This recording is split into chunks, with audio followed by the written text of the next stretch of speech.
Subscribe करिए short and dictations channel को और दबाइए इस बेल आइकन को ताकि आपको मिले latest updates. Be ready. 5 seconds. Start. Mr. Chairman, sir, I rise to support this bill to the extent it goes and to press my definite view that the scope of the bill requires to be widened. Being a new member, naturally I have a sense of hesitancy in speaking on a subject like this. All the same, I should like here to express my sense of gratification for having been allowed this opportunity to make my first speech here on a measure which seeks to extend the freedom of the added opportunities and facilities to the people of our country to better shoulder the responsibilities of democracy. I do not propose to dwell at length on the legal and judicial aspects of this question. I am not a lawyer, not even a bad lawyer. After all, the speeches that have been made in the other house and also after the speech by the distinguished mover of the bill here, it becomes unnecessary for me to dwell at length on the legal aspects. But I have been a journalist and a newspaperman all along, and with the practical experience of a journalist, I hasten to support this bill. What has been my experience as a journalist? Of course, I get the proceedings of Parliament, published reports of the proceedings of Parliament. I get the Estimates Committee reports and the Public Accounts Committee reports, although after a considerable lapse of time. I scan the pages and I find so much well deserved exposure of the doings of officials, especially all sorts of shady transactions, how public money has been embezzled, and that sort of thing. As a Democrat, as a journalist, I feel that this is the material which I must pass on to the readers, to the common people of the country, so that they can understand really how the affairs are being managed in this country, so that I can help to sharpen their sense of vigilance, and so that they can be better custodians of their own rights. But then I cannot do it because as a newspaperman I do not enjoy the immunity which members of parliament enjoy. All this time the newspapermen have been smarting under this restraint.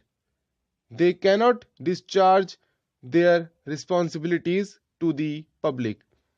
They cannot educate public opinion on the affairs of this country. This has been so. We are no longer concerned with the police state. Our concepts regarding the states are changing. We are no longer concerned merely with the maintenance of law and order of a few officials or ministries.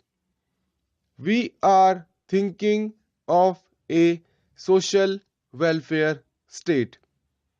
We are talking of advancing towards socialism. All these mean that we are increasingly obliged to lay our hands on vested interests, on special privileges. We are enlarging the responsibilities and rights of the common people. When we lay our hands on special privileges and when we touch vested interests, it is quite natural that they have recourse to all sorts of devious ways just to perpetuate their special interests and cheat the public to gain their private ends to the detriment of the general interests of the society. Recently, we have had many instances in Parliament itself.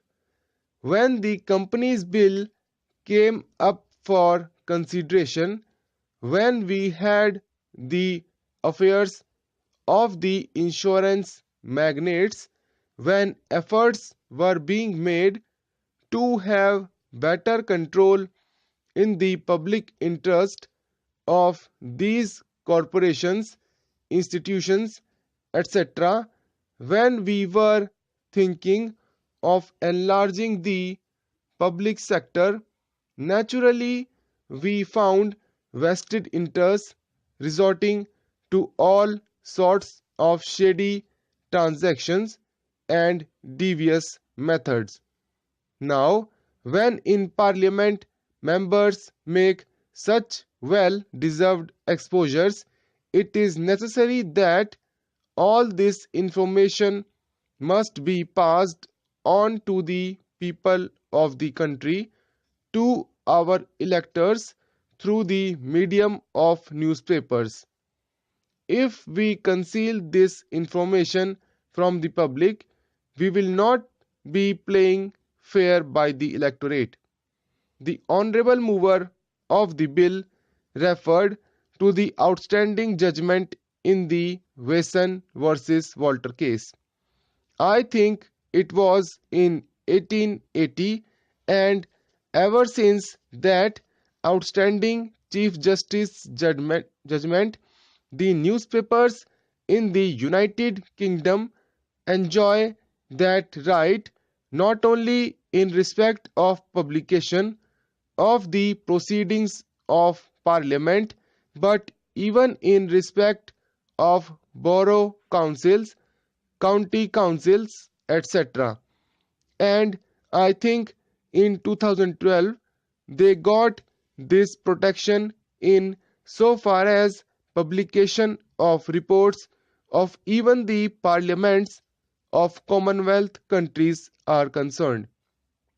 From the pamphlet published here, I have come to understand that even in the United States of America, not only in regard to the publication of proceedings of the Congress, but also in regard to the state legislatures, the protection extends to newspaper men.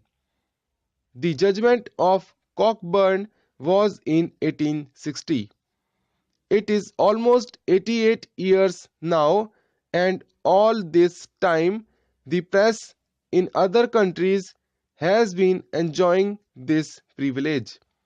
Now, if you pass this bill, At this stage, as honorable members have remarked elsewhere, it does not come a day too soon.